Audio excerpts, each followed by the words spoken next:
I've got some troubling news about England's royal family. The Christmas lights were still glowing across Kensington when a private discovery shattered the festive calm. What had begun as an elegant royal gathering suddenly became the scene of a confrontation nobody had expected. Meghan's name appeared at the center of a confidential concern involving access, conversations, and a private plan that had never been intended to leave the room.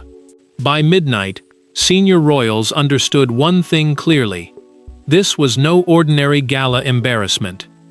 Before we go deeper into what this really means for the royal family, make sure to subscribe so you don't miss a single update. Meghan felt the temperature of the evening change before anyone explained why. A senior palace aide approached her and told her that a staff contact had preserved a message asking for details about guest seating, restricted conversations, and the movements of senior family members.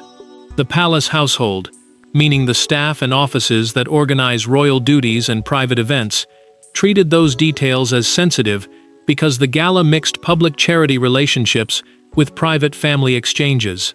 She froze. For several seconds, Meghan said nothing, then insisted the request had been misunderstood and that she had never intended to intrude on anyone's private life.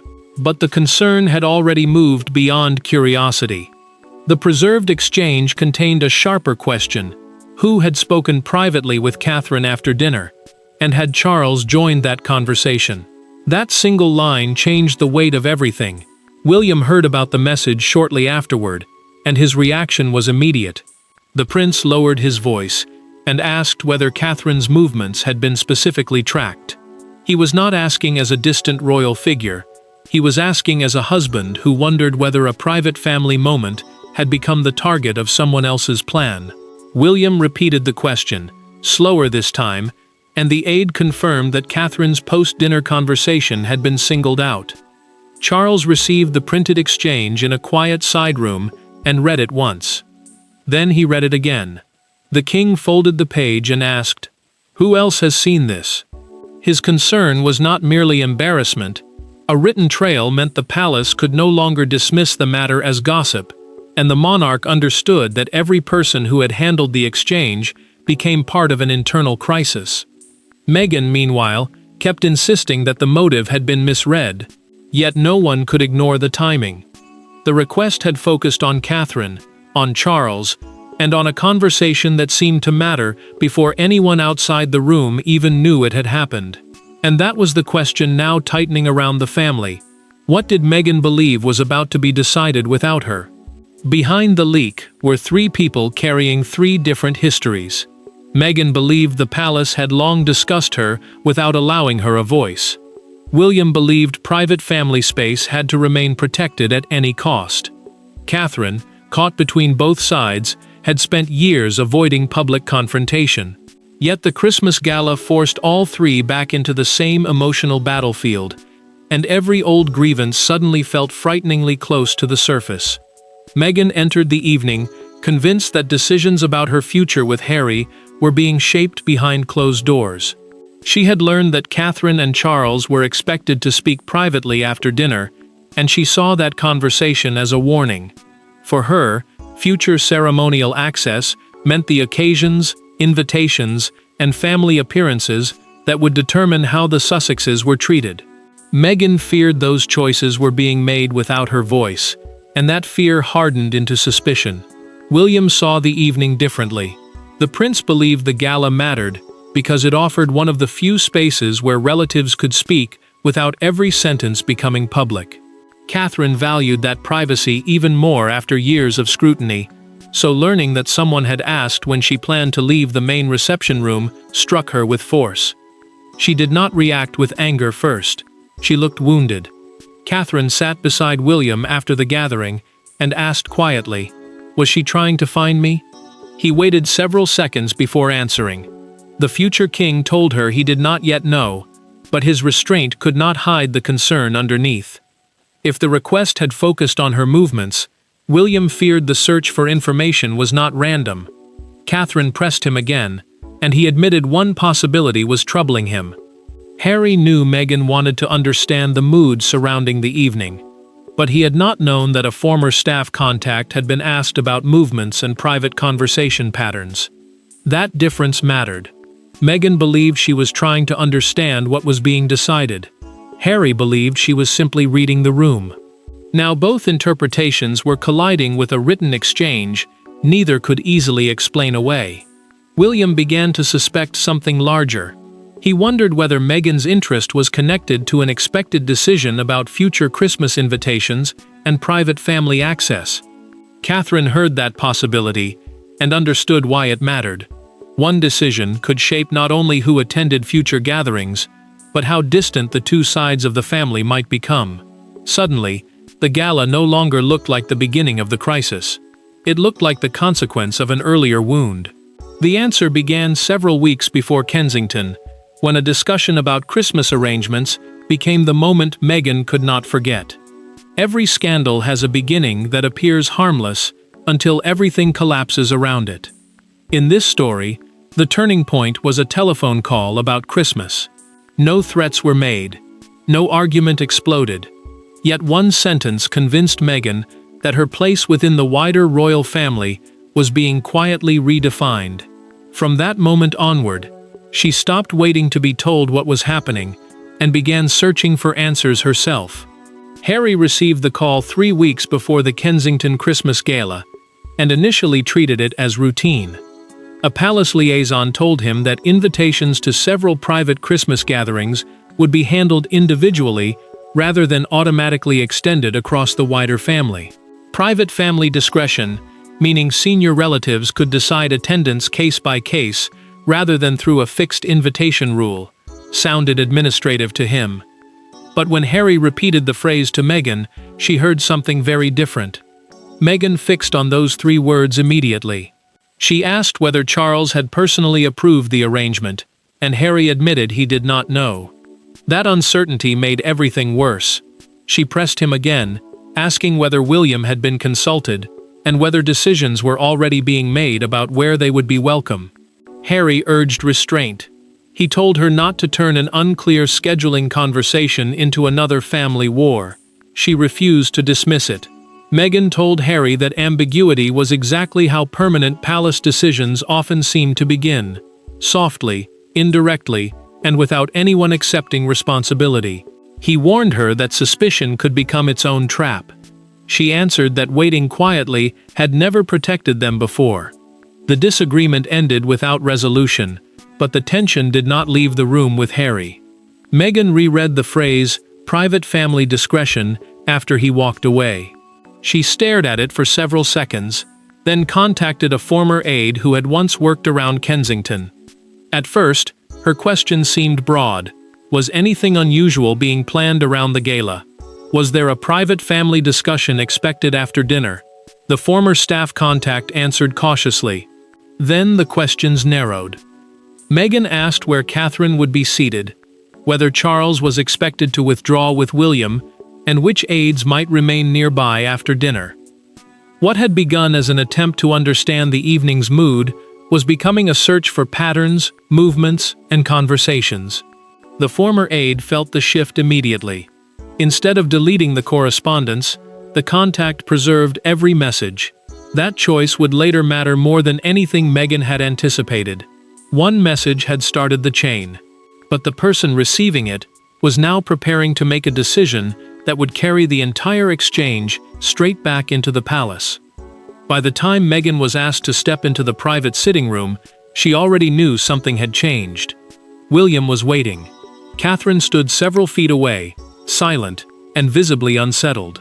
No photographers, aides, or advisors were inside. This was no ceremonial conversation. Meghan had walked into a family confrontation, and when William placed one question before her, whether she had tried to track Catherine's private movements, the atmosphere changed instantly. William did not soften the question. The prince asked whether Meghan had instructed anyone to gather details about Catherine's private schedule during the gala, including when she left the main gathering and who spoke with her afterward. A private sitting room, simply a smaller family room used away from formal public spaces, offered no official shield between them now. Meghan answered that she had been trying to understand whether discussions about Harry and herself were happening without their knowledge. Meghan turned toward Catherine and insisted she had never intended to threaten her. She asked why nobody had simply said whether the Sussexes were being discussed, because uncertainty had convinced her something larger was happening. Catherine listened without interrupting at first, but William's restraint broke. He told Meghan that whatever fears she carried, his wife's movements and private conversations were not hers to monitor. Catherine finally spoke. She told Meghan that the conversation with Charles had not concerned her or Harry at all. It had focused on a charity project and family scheduling, ordinary matters that had required privacy because decisions about patron commitments and future dates were still unfinished. Catherine repeated the point carefully. Meghan had been searching for evidence of a decision that, in that conversation at least, had never existed. The truth landed hard. Meghan realized that the meeting she had treated as proof of exclusion had been something entirely different. Her anger weakened into embarrassment, but she still asked why so much uncertainty had been allowed to build. William replied that uncertainty did not justify surveillance. Then he pushed a phone across the table. Meghan read the preserved message and went still. The exact wording was there. The former aide had saved it all. She looked up slowly, understanding that the palace was no longer relying on recollection or suspicion. William's expression did not change. Catherine watched him, already sensing that the confrontation was not over, because the message about her was only part of what had been preserved. William leaned forward and told Meghan there was another request in the exchange, one that involved Charles directly. The confrontation could have ended with embarrassment. Instead, it was about to become something far more serious. Charles did not shout when he learned the full extent of the messages. That made his reaction more unsettling.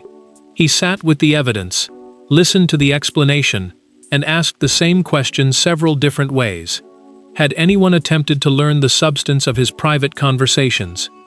When the answer came back yes, the issue stopped being a family misunderstanding. In Charles's mind, a boundary had been crossed. The king reviewed the preserved exchange carefully and focused on one line, asking whether he intended to discuss future Sussex participation during the gala. His private household communications, meaning the conversations, schedules, and access arrangements managed around the monarch away from public duties, depended on discretion, because even tentative discussions could create conflict if they leaked early. No such Sussex meeting had been scheduled, which made the request feel more troubling to Charles. Charles told a senior aide that he could understand mistrust. He could even understand fear. But he could not accept attempts to map private family conversations in advance, especially when those attempts involved people who no longer worked inside the palace system. The monarch's disappointment was controlled, but unmistakable. For him, the problem was no longer simply what Meghan believed, it was what she had been willing to do because of that belief. Harry came to him privately and argued that Meghan had reacted to years of uncertainty, not from any desire to cause harm. He told his father that she had become convinced decisions were always forming elsewhere before reaching them as finished facts. Charles listened without interrupting. Then he told Harry that fear might explain conduct, but it did not erase consequences. Harry pushed again. The king still refused to dismiss what had happened. Charles made the decision quietly. Former palace staff would no longer provide private scheduling, correspondence, or meeting information outside official channels. Official channels, simply the approved offices and representatives used for formal communication, would now become the only acceptable route for future approaches. The instruction went further. Several former contacts were advised that any future request connected to Meghan or Harry should be redirected through formal representatives. That effectively ended the informal network that had made the gala questions possible. Charles signed off on the instruction and placed his pen down. He told the aide that whatever personal sympathy remained, private access could no longer depend on trust alone. Harry understood immediately what that meant. And when Meghan learned what had been decided, she did not hear protection in the king's order. She heard isolation. For Charles, The door had been secured. For Meghan, it felt as though the door had been closed while everyone else remained inside. The consequences arrived without fanfare. No dramatic ban was announced. No public decree appeared. Instead, messages stopped being answered casually. Former contacts became formal. Friendly conversations suddenly carried boundaries. Meghan had spent years believing that distance from royal life gave her freedom from palace control. Now she discovered the opposite. The institution could protect itself simply by withdrawing access, and the silence around her became louder than any accusation.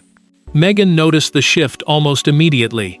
Former royal staff were instructed not to share internal schedules, private recollections, or sensitive correspondence outside official channels, and Kensington staff tightened access protocols around family gatherings. Access protocols, meaning the rules controlling who can receive private information and how that information is shared, were presented as a wider safeguard rather than a punishment aimed at one person. But to Meghan, the timing made the message feel unmistakably personal. She received a short reply from someone she had once trusted to explain palace dynamics. The former contact wrote that they could no longer discuss internal matters informally. Meghan read the message once, then again, as though a second reading might soften it. It did not. She set her phone face down and told Harry, "They've decided I'm outside now." He looked at her for several seconds and did not immediately contradict her. Harry could see where the anger was heading. He told Meghan that continuing the dispute might only deepen the separation, especially now that every informal contact feared becoming part of the crisis. She pushed back hard. If she simply accepted the new boundaries, she said, everyone would act as though her original concerns had never mattered. Harry reminded her that being frightened of exclusion and proving a secret plot existed were not the same thing. Meghan heard the distinction, but she did not accept the comfort. Then another door closed. A contact she believed would eventually explain what happened at the gala stopped responding entirely after learning that the palace had preserved the earlier messages. Meghan understood what that silence meant. People were no longer choosing sides through arguments. They were choosing through distance. Catherine, however, made a different choice. She asked William not to push the matter into any public confrontation. The princess told him that embarrassment had already done enough damage and that humiliation should not be turned into revenge. William resisted at first, worried that silence might look like weakness. Catherine repeated herself. She wanted the boundaries protected, but she did not want Meghan destroyed by them. That decision changed the direction of everything. Just when the divide looked permanent, Catherine asked for one private conversation without lawyers, aides, or palace machinery standing between them. There were no advisors in the room, no royal secretaries, no husbands speaking for either woman. Catherine had asked for the conversation precisely because the scandal had become crowded with other people's interpretations. Meghan arrived guarded, expecting criticism. Instead, Catherine asked one question. What did you think was happening that night? The answer exposed something larger than the leaked messages. Beneath the anger, both women had been reacting to years of assumptions neither had ever directly challenged. Meghan answered slowly. She said she had believed private decisions were being shaped that could permanently separate Harry from his family while leaving them unable to respond. A neutral private meeting, meaning a conversation held away from official palace offices and without staff directing it, gave her no institution to argue against. She had only Catherine in front of her. Meghan admitted that fear had made every unexplained conversation feel like evidence. Catherine listened, then explained the gala meeting again. Her conversation with Charles had concerned charitable responsibilities and Christmas arrangements, not Meghan or Harry. Those responsibilities mattered because royal charity roles require planning around appearances, patron commitments, and family schedules long before the public sees them. Catherine told her that the secrecy Meghan feared had not existed in that room. Then Catherine said what Meghan had been dreading. Fear did not justify placing another person under observation, even indirectly, asking when she would leave, where she would sit, and who might speak with her, had crossed a personal line. Meghan did not interrupt. She did not defend the wording. For once, she absorbed the criticism before answering. Meghan finally admitted the mistake. She said asking for Catherine's movements had been wrong, and that anxiety had turned uncertainty into certainty inside her own mind. She had convinced herself that exclusion was already happening, then searched for details that seemed capable of proving it. Catherine accepted the admission, but she did not pretend trust had been repaired. The conversation changed something anyway. Meghan paused before leaving and said she had expected anger. Catherine answered that anger was easy, trust was harder.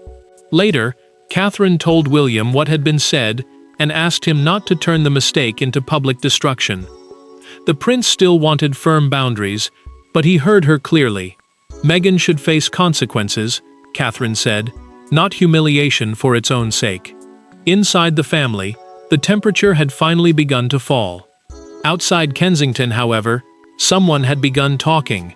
What had begun as a private attempt to contain the damage was now moving toward an audience no one inside could control anymore. And the story they were about to tell would drag every private admission into public view.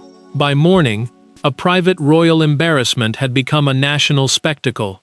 Headlines focused on one explosive question: why had Meghan wanted details of private royal movements during a Christmas gathering? Commentators argued over motive, loyalty, privacy, and fear. Yet one image came to define the entire uproar: a crowd gathered outside Kensington Palace, beneath glowing Christmas decorations, while cameras broadcast the story from the pavement where royal celebrations had unfolded only hours earlier. Harry watched the coverage with growing anger. Broadcasters framed the scandal as a crisis of trust, focusing on the unusual attempt to obtain private movement information rather than the fear Meghan had described behind it. Palace officials refused to release the preserved messages, but confirmed that procedures governing informal staff access had been reviewed. Those procedures, meaning the internal rules controlling how former or current staff handle sensitive schedules and conversations, suddenly became part of a public argument nobody inside the family had wanted. The headlines became harsher. One fictional front page screamed, "Christmas Secrets, who was Meghan watching?" while using Kensington's illuminated gates and arriving guests to turn a private breakdown into spectacle. Harry heard Catherine's name repeated again and again, each mention making the story feel further removed from the difficult conversation that had actually taken place. After the fifth reference, he switched off the television and said that whatever had happened privately, this had gone too far. Charles watched the same storm in silence. The king had wanted stronger boundaries, not public humiliation. He told an aide that the restriction on informal access had been designed to protect everyone involved, including Meghan, because uncontrolled leaks could deepen family conflict for years. Yet now the attempt to contain the problem had become part of the story itself. Charles understood the bitter irony immediately. Outside Kensington, crowds began gathering near the gates. Tourists mixed with royal watchers as television crews delivered live updates, transforming the palace into a symbol of fractured trust. Meghan's motives were debated by strangers. Catherine's privacy became a talking point. Harry's anger became another headline.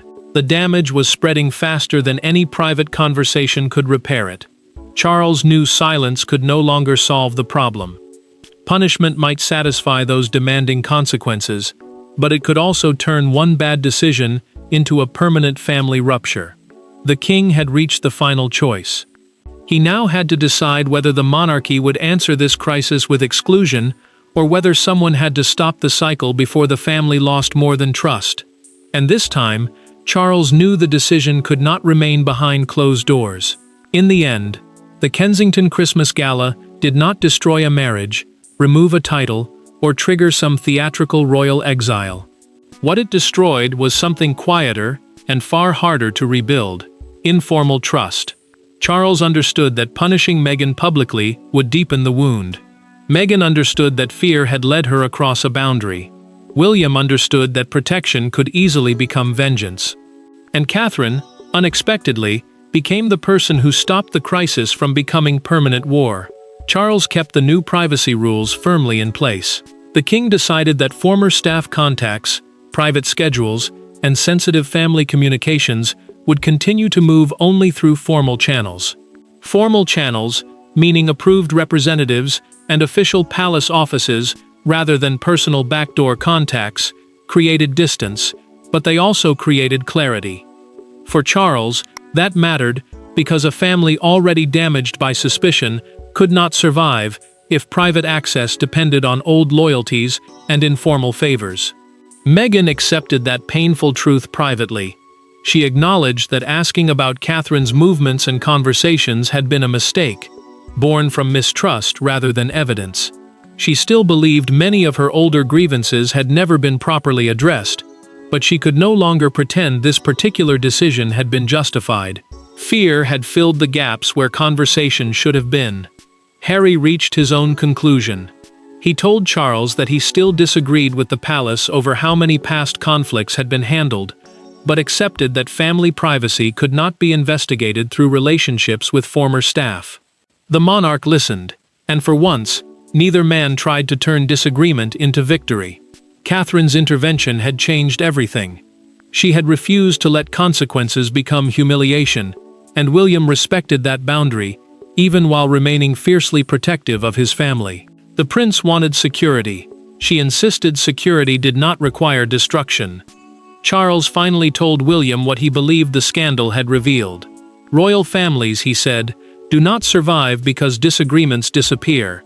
They survive because certain lines remain intact, even when trust fails. William understood the meaning immediately. The final family conversation ended without celebration. Charles closed the folder containing the preserved messages, placed it away, and told everyone present that the family would not discuss its contents publicly again. That became the real verdict. Meghan's mistake did not erase every wound she carried. William's anger did not make every suspicion unreasonable. Harry's loyalty did not excuse escalation. Catherine's compassion did not magically restore trust. But Kensington exposed the cost of allowing assumptions to replace direct conversation. The scandal ended with boundaries, not exile, restraint, not revenge. And perhaps that was the most powerful consequence of all. Thanks for watching. Please don't forget to like and subscribe, and we will see you in next one.